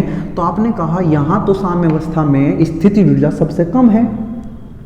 देखो जैसे जैसे बॉल ऊपर जाती जाएगी ये स्थितिज ऊर्जा बढ़ती जाएगी, लेकिन इससे नीचे तो नहीं जा सकती, इससे नीचे नहीं जा सकती, मतलब स्थितिज ऊर्जा इससे कम नहीं हो सकती। आपने कहा कि यहाँ वस्तु हमारी साम्यावस्था में है और इसकी स्थितिज ऊर्जा सबसे कम है। क्या कहा? वस्तु साम्यावस्था में है, स्थितिज ऊर्जा सबसे कम है। और जब मैं इस बॉल को यहाँ से उठा के कहीं ऊपर के लिए तरफ ले जाता हूँ और वहाँ से इसको छोड़ देता हूँ तो ये बॉल वापस यहीं आ जाती है। आप करके देखना, कटोरे में बॉल यहाँ तक ले जाना, छोड़ देना, बाद में ऐसे ऐसे ऐसे करते हुए यहीं रुकेगी आते। ऐसी साम्यावस्था को जिसमें से इस वस्तु को हटा के छोड़ दिया जाए और वस्तु वापस वहीं आ जाए और उस जगह उसकी स्थितिज ऊर्जा भी न्यूनतम हो, ऐसी साम्यावस्था को बच्चों स्थायी साम्यावस्था कहते हैं। ध्यान से सुनना, स्थायी साम्यावस्था में बल शून्य होता है, बल शून्य है, लेकिन स्थायी, ये तो सारी साम्यावस्था में, यहाँ भी साम्यावस्था, यहाँ भी साम्यावस्था, यहाँ भी साम्यावस्था, हर साम्यावस्था में बल शून्य होगा। लेकिन जो स्थायी साम्यावस्था होगी उसमें अगर वस्तु को आप हटा दोगे, ये साम्यावस्था है इसकी, आपने इसको यहाँ से हटाया वापस यहीं आ गया, मतलब वस्तु यहीं स्थायी रहना चाहती है, यहाँ से हिलना नहीं चाहती, इसलिए ऐसी साम्यावस्था को स्थायी साम्यावस्था कहते हैं। और हमने ये भी चेक किया कि स्थायी साम्यावस्था में जो ये U है, ये स्थितिज ऊर्जा है, ये न्यूनतम होती है। तो हमने कहा कि मैं इस बात समझ गया हूँ कि स्थायी साम्यावस्था किसको कहते हैं। अपने तरीके से लिख सकते हैं ऐसी साम्यावस्था, वैसे पूछते तो है नहीं लेकिन पता होना चाहिए, जहाँ से वस्तु को हिलाने पर, हटाने पर वस्तु वापस लौट के वहीं आएगी अगर उस पर से बल हटा लिया जाए, तो ऐसी साम्यावस्था को स्थायी साम्यावस्था कहते हैं। और यहाँ स्थितिज ऊर्जा न्यूनतम होती है। स्थितिज ऊर्जा कैसी होती है? न्यूनतम। आपने कहा ठीक है। अब बात करते हैं बच्चों स्थायी साम्य अस्थायी साम्यावस्था की, अनस्टेबल इक्विलिब्रियम की। अब इस कटोरे के उल्टा कर दिया बच्चों मैंने। ये कटोरा है, यहां हमने ग्राफ बनाया, ये u लिखा और ये x लिखा। मैंने कहा इस किसी बॉक्स को ऐसे एक गुटके को मैंने यहाँ रख दिया, इस पे बल बताओ। आपने कहा भैया नीचे इसका भार होगा mg, ऊपर लगेगी इस पे अभिलंब प्रतिक्रिया n, क्योंकि यहाँ टिका हुआ है इसलिए n इसके mg के बराबर होगा। कुल बल शून्य है और कुल बल शून्य का होने का मतलब है कि वस्तु साम्यावस्था में है। वस्तु यहाँ भी साम्यावस्था में है। लेकिन एक बात तो मुझे बताओ कि अगर मैंने इस वस्तु को थोड़ा सा भी हल्का सा भी हिलाया यहाँ से, तो ये नीचे सरकते सरकते यहाँ आ जाएगी। आपने कहा हाँ। क्या अगर आप इसको यहाँ से धक्का दे दो तो क्या ये नीचे गिरेगी? आपने कहा हाँ। मैंने कहा वापस यहीं आएगी? आपने कहा नहीं आएगी, क्योंकि ये ऐसी साम्यावस्था है कि यहाँ से अगर वस्तु को हटा लिया गया तो वस्तु यहाँ वापस कभी लौट के नहीं आएगी। मतलब वो यहाँ रहना ही नहीं चाहती है, वो तो किसी मजबूरी में यहाँ रुकी हुई थी। तो ऐसी साम्यावस्था को अस्थायी साम्यावस्था कहते हैं। और बच्चों ध्यान से यहाँ देखो, इस अवस्था में इससे ऊपर तो वस्तु जा ही नहीं सकती। उठा के ले जाएं तो बात अलग है, इसके ऊपर इससे ज्यादा स्थितिज ऊर्जा हो नहीं सकती। मतलब ये जो अस्थायी साम्यावस्था है, यहाँ वस्तु की स्थितिज ऊर्जा अधिकतम होती है। स्थितिज ऊर्जा यहाँ कैसी है? आपने कहा यहाँ स्थितिज ऊर्जा अधिकतम है। आपने कहा ठीक है, कोई दिक्कत नहीं है। अच्छा जी, मैंने कहा ये उदासीन साम्यावस्था क्या है? आपने कहा ध्यान से देखो, अगर मैं यहाँ एक ऐसा फट्टा रख दूं, ठीक है, ये, और यहाँ लिखो u, यहाँ लिखो x। मैंने कहा ये वस्तु यहाँ है। आपने कहा ठीक है। नीचे बल mg, ऊपर बल n। वस्तु पे कुल बल कितना है? शून्य। ऊपर वाला बल बराबर नीचे वाला बल, मतलब बल शून्य है, साम्यावस्था। मान लो मैंने इस वस्तु को यहाँ से खिसका के यहाँ ले आया, तो आप कहोगे यहीं रखा रहेगा, क्या ये वापस यहाँ आएगा? आप कहोगे ना, वापस यहाँ नहीं आएगा। क्या ये कहीं और भी चला जाएगा? आप कहोगे नहीं, जहाँ रख दिया वहीं रखा रहेगा। जब वो उल्टा कटोरा बनाया था, यहाँ से हिला के ऊपर लेके गया था, उसको छोड़ते ही वापस यहाँ आ गया था। स्थायी साम्यावस्था थी। यहाँ से इसको हटाया, ये वापस यहाँ लौट के नहीं आया, पता नहीं कहाँ गया, क्योंकि यहाँ वापस नहीं आया, इसलिए इसको अस्थायी साम्यावस्था बोलना। लेकिन ऐसी साम्यावस्था जिसमें बच्चों ध्यान से सुनना, जिसमें ये इस वस्तु को जहाँ भी रखोगे वहीं रह जाएगी, न वापस लौट के आएगी, न वहां से कहीं और जाएगी। ऐसी साम्यावस्था को उदासीन साम्यावस्था कहते हैं, जहां वस्तु जहां है वहीं रहना चाहती है। ये यहाँ बिठा दी यहीं रहेगी, यहाँ बिठा दी यहीं रहेगी। लेकिन इसमें देखो यहाँ है, मजबूरी में है, धक्का दोगे यहाँ भाग आएगी। उल्टा कटोरा बनाया था, यहाँ थी तो यहीं रहेगी, लेकिन कहीं और ले जाओगे वापस फिर वहीं आ जाएगी। जब वापस वहीं आ जाती है स्थायी साम्यावस्था, वापस वहां लौट के नहीं आती अस्थायी साम्यावस्था। जहां से उठा के जहां रख दिया वहीं रखी रहेगी, कोई दिक्कत ही नहीं है, उसको उदासीन साम्यावस्था बोलते हैं। और ऐसी जगह बच्चों ध्यान से देखना, जो स्थितिज ऊर्जा है वो हमेशा नियत रहती है, ना घटती ना बढ़ती। ये वाली थी जो यहाँ इसको ऊपर ले जा रहे थे तो बढ़ रही थी, छोड़ दिया वापस आ जाएगी फिर घट जाएगी, थी कैसी? न्यूनतम। यहाँ स्थितिज ऊर्जा सबसे ज्यादा है, नीचे आएगी दौड़ के स्थितिज ऊर्जा घटने लगेगी, हम कहेंगे ये कौन सी है? अस्थायी साम्यावस्था। लेकिन यहाँ स्थितिज ऊर्जा में कोई परिवर्तन नहीं हो रहा है। तो मैंने आपको क्या बताया बच्चों? मैंने आपको बताया कि साम्यावस्था 3 प्रकार की है। पहली स्थायी साम्यावस्था, दूसरी अस्थायी साम्यावस्था, तीसरी उदासीन साम्यावस्था। अगर वस्तु की स्थितिज ऊर्जा न्यूनतम है तो हम कहेंगे कि वस्तु स्थायी साम्यावस्था में। पहली बात तो साम्यावस्था कब होती है? जब वस्तु पे लगने वाला बल शून्य है। तीनों ही साम्यावस्था में बल शून्य होगा। आपने कहा शून्य होगा, मतलब delta U by delta x 0 होगा। Delta U by delta x क्या होता है? बल। तीनों जगह delta U by delta x शून्य होगा। Delta U by delta x कितना होगा? शून्य। यहाँ भी delta U by delta x कितना होगा? शून्य। यहाँ भी delta U by delta x कितना होगा? शून्य, क्योंकि तीनों ही जगह बल है। अरे भाई delta U by delta x कुछ नहीं है, ये एक प्रकार का बल ही है। अगर यहाँ माइनस लगा दो और इधर 0 है तो उस माइनस का कोई मतलब नहीं, तो ये बल ही तो है। F बराबर 0, F बराबर 0, F बराबर 0। आपने कहा हाँ, तीनों ही साम्यावस्था में डेल्टा यू बटे डेल्टा एक्स 0 होना है। लेकिन कैसे पता करें कि स्थायी साम्यावस्था है, अस्थायी साम्यावस्था है, उदासीन साम्यावस्था? 3 तरीके हैं। वस्तु को हिला के छोड़ दो, अगर वस्तु को छोड़ने पे वापस वहीं आ गई जो पहली जगह थी तो ये स्थायी साम्यावस्था है। अगर वस्तु वहां से हटने के बाद दोबारा कभी लौट के वहां नहीं आई और लगा कहीं और पहुंच गई है तो हम कहेंगे अस्थायी साम्यावस्था। लेकिन अगर वस्तु को उठा के कहीं और रख दिया, ना वो और कहीं जा रही है ना वापस वहीं आई है, तो हमने कहा कि ये उदासीन साम्यावस्था है। जहां से उठा के जहां रख दिया वहीं रही जाएगी, ना यहाँ आएगी ना इससे अलग कहीं जाएगी। तो ये क्या है? उदासीन साम्यावस्था। जब स्थायी साम्यावस्था होगी तो स्थितिज ऊर्जा न्यूनतम होगी। आपकी भी बात यही है कि जब आपकी ऊर्जा न्यूनतम होती है, आप बहुत ज़्यादा ऊर्जाहीन महसूस कर रहे हैं कि ऊर्जा है ही नहीं, तो आप पड़े रहते हैं कि भाई मैं यहाँ पड़ा हूँ, इस खाट पे पड़ा हूँ, मैं नहीं उठूंगा यहाँ से, मतलब आप स्थायी साम्यावस्था में हैं। जब आपके पास बहुत ज़्यादा ऊर्जा होती है, ऊर्जा अधिकतम हो जाती है, तो आप सोचते हो कि पता नहीं मैं कहाँ भाग जाऊँ, यहाँ से मुझे कोई बस छोड़ने वाला हो, मैं तो यहाँ से भाग जाऊँगा, तो वह अस्थायी साम्यावस्था है। लेकिन आपको उठा यहाँ पड़े हो, आपको चल भाई यहाँ से उठ जा, मुझे सफाई करनी है, यहाँ मम्मी ने बोल दिया, आप दूसरी जगह लेट गए जाके, वो है आपकी उदासीन साम्यावस्था कि मैं यहाँ पड़ा था तो ठीक है, कहीं और पढ़ा दोगे तो वहीं पड़ा रहूँगा। ये तो थी बच्चों ग्राफ से देखने की बात कि ये साम्यावस्था में है। अगर स्थिति ऊर्जा न्यूनतम है तो साम्यावस्था, स्थायी साम्यावस्था अधिकतम है तो अस्थायी साम्यावस्था। लेकिन समीकरणों से कैसे पता किया जाए? कई बार हमें यू दे देगा और हमें कहा जाएगा कि बताओ कि कौन सी साम्यावस्था है कहाँ और है तो कौन सी साम्यावस्था है। हमने कहा उसको देखने का कोई ज़्यादा मुश्किल चीज़ नहीं है। हमें पहला सवाल यहाँ से करते हैं साम्यावस्था का। हमें कहा u बराबर है बच्चों हमारा ax² माइनस bx, और हमें ये कहा गया है कि ये पता करो कि साम्यावस्था कहाँ है, मतलब x के किस मान पे साम्यावस्था है और वो कैसे साम्यावस्था है। सुनना ध्यान से, साम्यावस्था वहाँ होगी जहाँ बल शून्य होगा, और बल अगर शून्य है तो मैं ये भी पढ़ के आया हूँ कि del u by del x भी शून्य होगा, क्योंकि यहाँ x की बात हो रही है। ठीक है, तो हमने क्या किया, del u by del x, a constant है, x² का होगा 2x, b कांस्टेंट है, x का हो जाएगा 1, तो डेल u बटे डेल x बराबर आ गया 2ax माइनस b। आपने कहा ठीक है।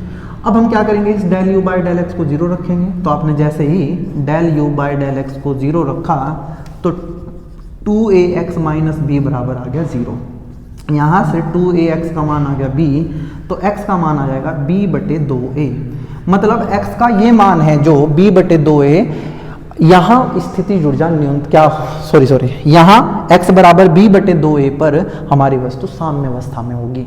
कुछ नहीं करना है, जैसे ही u दिखाई दे, देखो बच्चों हमारे सिलेबस में सिर्फ इतना है, या तो x में होगा या y में होगा या z में, दो में नहीं हो सकता। x y में नहीं हो सकता, x y z में नहीं हो सकता, वो हमारे सिलेबस के बाहर की बात है। कर उसको भी सकते हैं लेकिन वो हाई लेवल का है, थोड़ा हमें जरूरत नहीं है। तो जब भी आपको ऐसे दिखे तो आप इसका डिफ्रेंशिएशन करो, del u by del x, उसको 0 डाल लो, वहाँ से x का मान निकाल लो, या y हो तो y का मान निकाल लो, और ये कहेंगे कि x के इस मान पर वस्तु पे लगने वाला बल 0 है, क्योंकि हमने del u by del x को 0 किया है। बल 0 है तो वस्तु साम्यावस्था में है। लेकिन हमें ये नहीं पूछा, हमें ये भी पूछा है कि ये बताओ कि साम्यावस्था कौन सी है, स्थायी है, अस्थायी है या उदासीन है। उसके लिए आपको क्या करना है बच्चों कि जो del u by del x आया है, कितना आया है 2ax माइनस b, इसका एक बार और डिफरेंशिएशन करना है। एक बार और डिफरेंशिएशन करने को ऐसे लिखते हैं बच्चों, एक दो बार हो जाएगा ना, ये एक बार है, ये दूसरी बार, ऐसे लिखते हैं इसको। कभी आप सोचो कि ये क्या लिख दिया, ये इसका मतलब है कि u का हमने दो बार डिफरेंशिएशन किया है। ये 2, कभी तो सोचो कि गलत लिख दिया मैंने, नहीं, ये यहाँ यहीं लिखा जाएगा, यहाँ नहीं लिखा जाएगा, और ये यहाँ लिखा जाएगा, यहाँ नहीं लिखा जाएगा। दिखाने का तरीका है, जैसे हमने ये लिख दिया ऐसे ही इसको दिखाने का तरीका ये है। 2 एक नियतांक है, x का हो जाएगा 1, माइनस b एक नियतांक है, अकेला है तो 0 हो जाएगा। तो जो डबल डेरिवेटिव आया है वो आया है हमारा 2a। यहाँ से क्या पता चला, अब ध्यान से देखो बच्चों, ये जो 2 है ये धनात्मक है, a भी हमारा दिया वो क्वेश्चन में कि a कैसा ऋण धनात्मक है, वो कैसा नियतांक है, धनात्मक नियतांक है, तो ये पूरा क्या आया है, धनात्मक। और बच्चों ध्यान ये रखना, ये मैं वैसे तो मैथ्स में पढ़ते हैं और अभी इतना टाइम नहीं है कि मैं इसको समझा पाऊँ, तो थोड़ा सा ध्यान याद करना, कोई कभी टाइम लगेगा तो मैं आपको बताऊंगा। अगर किसी चीज़ का 2 बार डिफरेंशिएशन करने पर, अगर किसी चीज़ का 2 बार डिफरेंशिएशन करने पर वो धनात्मक आ रहा है, क्या आ रहा है, धनात्मक, तो हम कहेंगे वो चीज़ न्यूनतम है। अजीब सी बात हो सकती है तुम्हारे लिए, लेकिन तुम्हें अभी के लिए याद करना पड़ेगा कि अगर किसी चीज़ का 2 बार डिफरेंशिएशन करने पर वो धनात्मक आ रहा है, मान लो यहाँ x आ जाता, तो फिर तो हमें पता नहीं चलता, फिर x का मान में ये डालता और इस शब्द को डालने के बाद ये देखता कि ये धनात्मक है या ऋणात्मक। अभी लिख लेना कि u का 2 बार डिफरेंशिएशन करने पे वो धनात्मक आया है, तो u हमारा न्यूनतम है। u क्या है हमारा न्यूनतम। कैसे है, क्यों है, अभी टेंशन नहीं लेनी है। ये मैथ्स का एक पूरा टॉपिक है बच्चों, क्लास 12th में मैक्सिमा मिनिमा उच्चिष्ट निम्नलिखित पढ़ते हैं, वहाँ पता चलता है। अभी बस इतना ध्यान रखो, अगर 2 बार डिफरेंशिएशन करने पे वो धनात्मक आ जाए तो वो चीज़ न्यूनतम होती है, 2 बार डिफरेंशिएशन करने पे वो ऋणात्मक आ जाए तो वो अधिकतम होती है। और मुझे बताओ, अगर किसी जगह u न्यूनतम है तो वहाँ कैसी साम्य अवस्था होती है, तो आपने पढ़ा कि u न्यूनतम होने पर सबसे नीचे बैठा था वो स्थायी साम्य अवस्था होती है। इसका मतलब यहाँ स्थायी साम्य अवस्था है। क्या है, स्थायी साम्य अवस्था। साम्य अवस्था है कब, जब x बराबर b/2a है। लेकिन यहाँ कैसी साम्य अवस्था है, तो आप कहोगे यहाँ स्थायी साम्य अवस्था है। तो इसका मतलब हमने ये भी पता किया कि साम्य अवस्था है कहाँ, और हमें ये भी पता चला कि साम्य अवस्था कैसी है। अगर 2 बार डिफरेंशिएशन करने पे धनात्मक आया तो स्थायी साम्य अवस्था होगी, 2 बार डिफरेंशिएशन करने पे ऋणात्मक आया तो अस्थायी साम्य अवस्था होगी। और पता चला कि 2 बार डिफरेंशिएशन करने पे वो 0 ही आ गया तो हम कहेंगे कि ये उदासीन साम्य अवस्था है। आगे बढ़ते हैं बच्चों, 1-2 क्वेश्चन और करेंगे हम, ठीक है।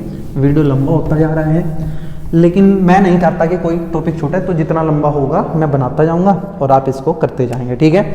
हमें दूसरा सवाल दिया बच्चों, u बराबर हमें दिया है a/x⁻12 माइनस b/x�6, जहाँ a और b धनात्मक नियतांक है। पहले ही बता दिया a और b धनात्मक नियतांक है। हमें ये पूछा गया है कि साम्य अवस्था कहाँ होगी और उसका प्रकार क्या होगा, क्वेश्चन पूरा लिखा होगा।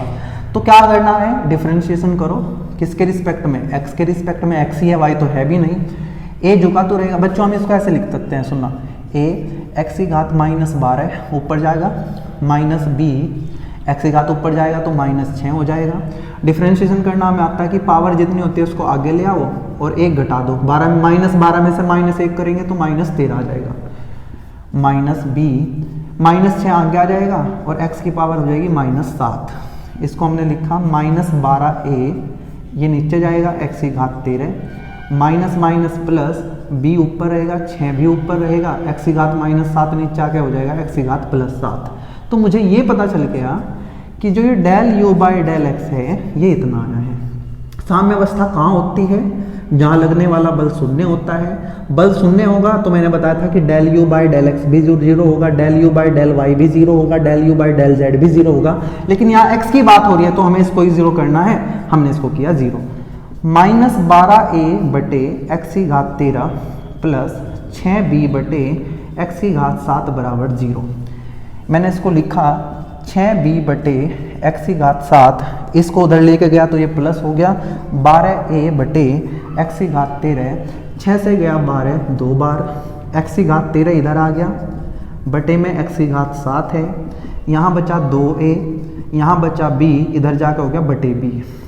ऊपर है x⁻13, नीचे x⁻7। आपको पता होगा जो बटे में होती है ऊपर घात जाके माइनस हो जाएगी, 13 में से 7 जाएंगे तो 6 बचेगा, तो x⁻6 आ जाएगा 2a/b, या ये कहो कि x का मान आ जाएगा 2a/b। इधर घात 6 है, उधर जाएंगे तो घात 1/6 हो जाएगी। उम्मीद है ये बात आपको बेसिक बातें पता है कि अगर इधर 2 होते हैं तो उधर 1/2 हो जाती है, इधर 3 है तो उधर 1/3 हो जाएगी, इधर 6 है तो 1/6 हो जाएगी। x के इस मान पर 2a/b की घात 1/6 हमारी वस्तु जो है वो साम्य अवस्था में है, क्योंकि उस पर लगने वाला बल शून्य है। अब मैं कहा गया कि बताओ साम्य अवस्था किस प्रकार की है। आपने कहा साम्य अवस्था का प्रकार ज्ञात करने के लिए मुझे इसका दूसरी बार भी डिफरेंशिएशन करना पड़ेगा। पहली बार जो डिफरेंशिएशन था वो था हमारा, ध्यान से सुनना, ये लिख लेता हूं क्योंकि मुझे वापस हटाना पड़ेगा। तो आएगा -12a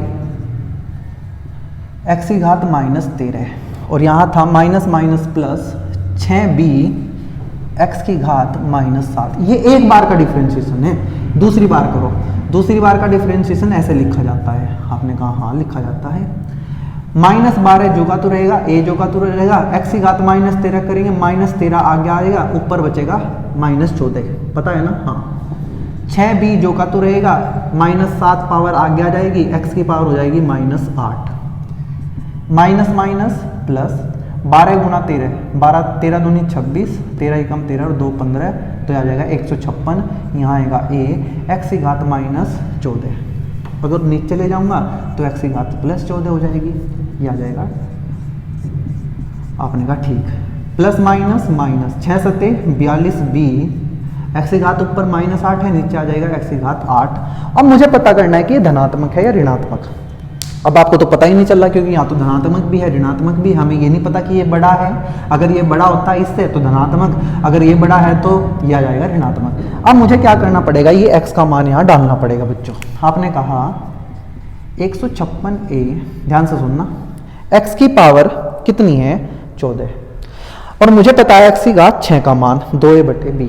तो आपने कहा ऐसा कर लेते हैं, इसको लिखते हैं x की घात 6 की घात 2, 6 दूनी 12, पावर है 14, तो x की घात 2 और बची है, x की घात 12 और 2 14, माइनस 42b, x की घात 8 को लिख सकते हैं x की घात 6 और x की घात 2। अब मुझे बताना x की घात 2 कॉमन है सब में, यहाँ भी 156a बटे x की घात 6 का स्क्वायर, x की घात 6 ये है 2a/b, 2 का स्क्वायर होगा, देखो स्क्वायर कर रखा है, 2 का स्क्वायर होगा 4, a का स्क्वायर होगा a स्क्वायर, b का स्क्वायर होगा b स्क्वायर, और साथ में ये तो बाहर निकाल लिया मैंने, माइनस 42b, x की घात 6 का मान हो जाएगा 2a/b, 2a/b। अब ध्यान से सुनना, अब 1/x², 4 से अगर मैं इसको काटूँ यह आ जाएगा 4 तिया 12, 4 नम 36, a से 1 a गया, b स्क्वायर ऊपर गया तो ये b स्क्वायर और नीचे बचा a, माइनस 2 से ये गया 21 बार, b इंटू बी ऊपर जाके हो जाएगा b स्क्वायर बटे a। आपने कहा समझ आ गया। अब देखो बढ़िया बात ये है, ये 39 है, ये 21 है, 39 में से गए 21, देखो थोड़ा हाई लेवल की चीज़ें हैं, मतलब IIT मेंस और नीट के क्वेश्चन है, नीट में भी कमी आते हैं, इसलिए थोड़े से मुश्किल तो होंगे। कैलकुलेशन मुश्किल नहीं है, कैलकुलेशन मुश्किल है, जिनकी मैथ्स कमज़ोर है उनका ये कमज़ोर है, वरना आसान है। 39 में से गए 21 तो बचेगा 18, देख लो 39 में से 1 गया 38, 38 में से 10 गया 28, में से 10 गया 18, तो 18 b स्क्वायर a बटे a बचा, 1/x², 18 b स्क्वायर बटे a। अब मुझे बताओ x स्क्वायर का मान कैसा होगा। मान लो x का मान कुछ भी आए यहाँ से, लेकिन उसका स्क्वायर करने पे तो प्लस आएगा, इसका मतलब ये पूरी चीज जो है ये धनात्मक है। और मैंने अभी बताया था अगर 2 बार डिफरेंशिएशन करने पे वो धनात्मक आ जाए तो इसका मतलब वो चीज न्यूनतम है, और स्थितिज ऊर्जा न्यूनतम होने का मतलब है स्थायी साम्यावस्था, मतलब हमारी वस्तु स्थायी साम्यावस्था में है। किसमें है? स्थायी साम्यावस्था में। सबसे पहली बात, साम्यावस्था में कहाँ है? इस जगह है भाई, इस जगह, जब x का मान इतना है। कैसी साम्यावस्था है? हमने कहा स्थायी साम्यावस्था। तो यहां से मैंने आपको ये समझाने की कोशिश की कि अगर आपको u दिया है, क्या दिया है? u, और आपको ये पूछा गया साम्यावस्था क्या, तो आपने पहले उसका एक बार डिफरेंशिएशन करेंगे, 0 डाल लेंगे और यहाँ से x का मान निकाल लेंगे। हमें ये पता चल जाएगा कि इस x के मान पे वस्तु साम्यावस्था में है। लेकिन कैसी साम्यावस्था में है? तो आप कहोगे कि इसका 2 बार डिफरेंशिएशन करो और x का मान ये डालने पर, अगर वहाँ x के मान की डालने की जरूरत पड़ी तो डाल लेंगे, नहीं डालने की जरूरत पड़ी तो नहीं डाल लेंगे। x का मान डाला, अगर आया धनात्मक, ये 2 बार धनात्मक करने पे हम कहेंगे ऊर्जा कैसी है? न्यूनतम, और न्यूनतम का मतलब स्थायी साम्यावस्था। अगर ये आ गया माइनस, माइनस का मतलब है अधिकतम, माइनस का मतलब क्या होता है? अगर 2 बार डिफरेंशिएशन करने पे माइनस आ गया तो u क्या है? अधिकतम है, और अधिकतम कहाँ था? कटोरे के ऊपर। कटोरे के ऊपर मतलब अस्थायी साम्यावस्था, अस्थायी। और अगर ये 0 आ गया डिफरेंशिएशन करके 2 बार तो हम कहेंगे कि ये उदासीन साम्यावस्था है। कैसी है? उदासीन साम्यावस्था। ठीक है बच्चों, यहाँ से हमें ये पूछा जा सकता है समीकरण दे के कि साम्यावस्था और उसका प्रकार बताओ। ठीक है, आपने कहा ठीक है। लेकिन कई बार ग्राफ से भी क्वेश्चन पूछ लेते हैं। कैसा क्वेश्चन पूछते हैं? सुनना।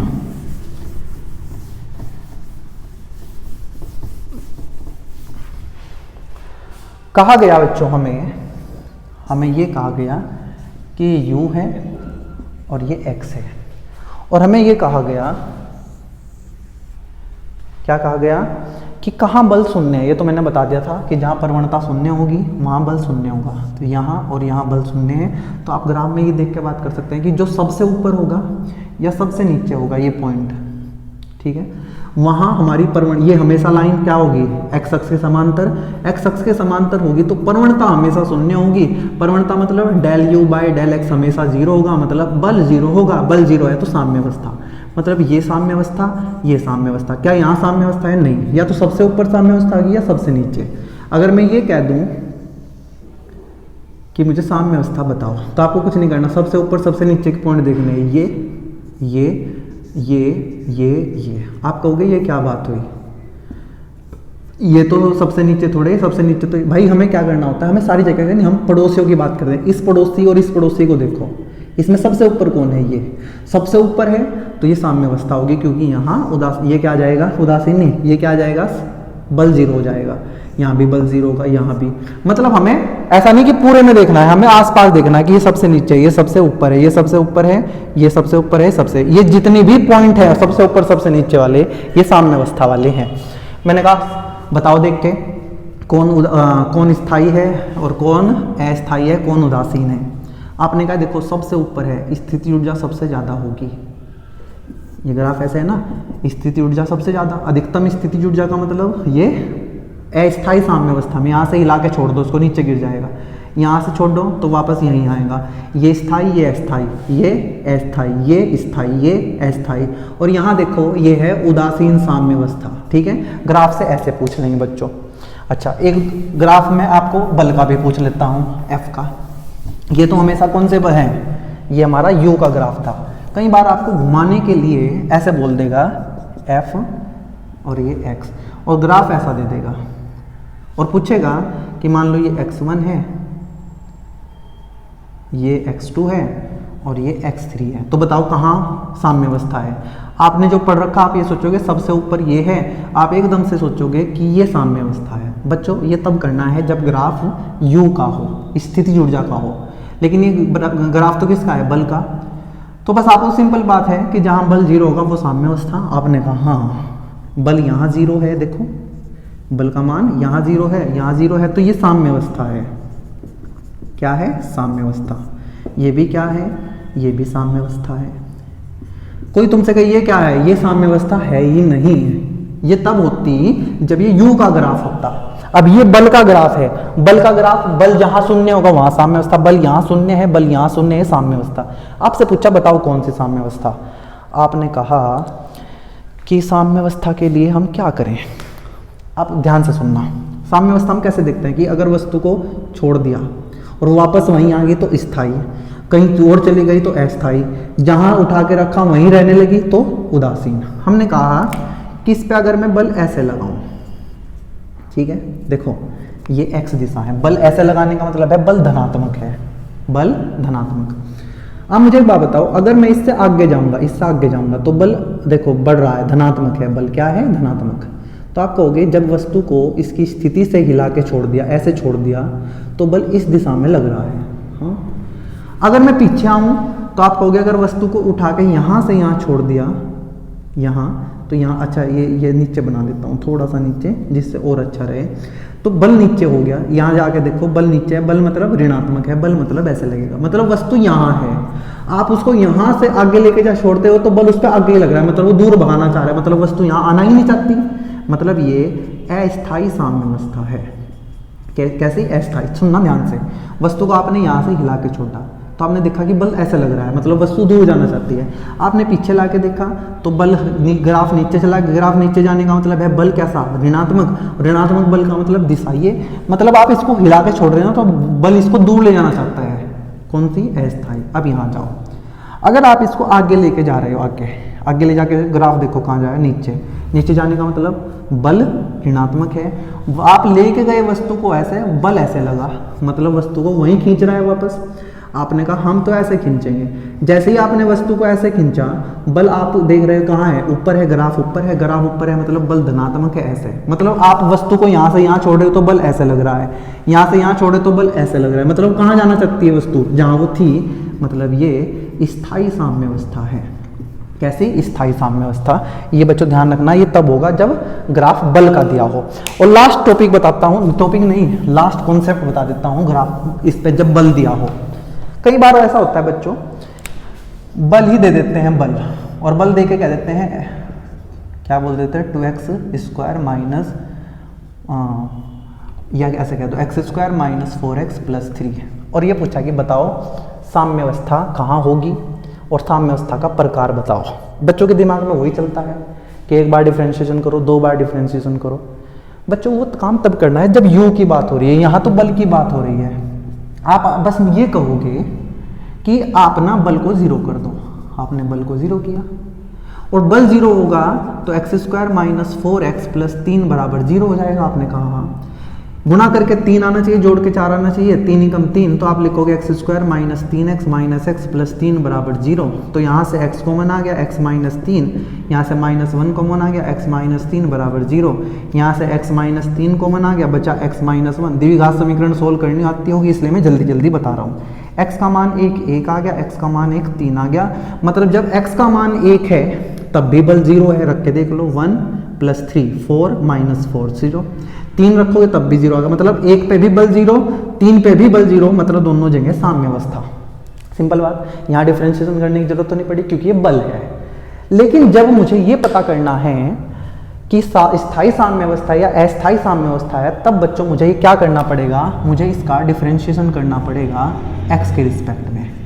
क्यों करना पड़ेगा सुनना, x² होगा 2x, 4 जो का तो रहेगा, x का 1 हो जाएगा, 3 का 0 हो जाएगा, मतलब f का डिफरेंशिएशन कितना आया है 2x माइनस 4। मैंने चेक किया कि जब मैं x को 1 रखूंगा तो ये -2 आएगा, 2 गुना 1 माइनस 4, यह जाएगा -2, और जब मैं x का मान 3 रखूंगा तो 3 दूनी 6 माइनस 4 बराबर 2, मतलब ये ऋणात्मक आया है और ये आया है बच्चों धनात्मक। आपने कहा इसका क्या मतलब है, अगर डेल f बटे डेल x कितना आया है ऋणात्मक, तो मुझे बताओ del square u by del x² कैसा आएगा। आपने कहा सुनो, इसको मैं लिख सकता हूँ del by del x, del u by del x, और बच्चों डेल बाय डेल x, और del u by del x क्या होता है, f होता है माइनस लगा के, तो आ जाएगा माइनस। अब एक बार बता दो मुझे, अगर डेल f बटे डेल x ऋणात्मक आया है और उसमें आगे एक बार और ऋणात्मक लगा दूं तो डबल डिफरेंशिएशन तो क्या आ जाएगा, प्लस आ जाएगा, और प्लस आने का मतलब आ जाएगा स्थायी साम्यावस्था। तो बच्चों ये आई हमारी स्थायी साम्यावस्था। मुझे पता है थोड़ी सी दिक्कत हो रही होगी, मैं कह रहा हूँ सुनो, कि u का 2 बार डिफरेंशिएशन करो और वो आ जाए प्लस, तो वो स्थायी साम्यावस्था होती है। 2 बार डिफरेंशिएशन करके अगर माइनस आ जाए तो वो अस्थायी साम्यावस्था होती है। लेकिन यहां मैं u का नहीं कर रहा हूं, सारा खेल f से चल रहा है, और f तब आता है जब u का एक बार डिफरेंशिएशन करके माइनस लगा दो। तो इसका मतलब ये है ना कि अगर u का डिफरेंशिएशन करके प्लस आ रहा है तो f का डिफरेंशिएशन करके तो माइनस आएगा, क्योंकि माइनस लगाना पड़ता है। और ये u का डिफरेंशिएशन अगर प्लस है तो स्थायी है, तो f के माइनस पे स्थायी बनेगा। ये है बात सारी, f का डिफरेंशिएशन करो क्या आया माइनस, माइनस का मतलब स्थायी साम्यावस्था, प्लस का मतलब अस्थायी साम्यावस्था। अब आप थोड़ा सा समझ लेना भाई इसको, अगर मैंने ज़्यादा जल्दी में बता दिया हो तो थोड़ा सा आराम से इसको रोक के कर लेना। बस ध्यान ये रखना कि जो f होता है वो u का एक बार डिफरेंशिएशन करके माइनस लगाने पे आता है, ठीक है। अगर मैं इसका एक और बार डिफरेंशिएशन कर दूं तो ये del f by del x बनेगा, और ये del u by del x² बनेगा।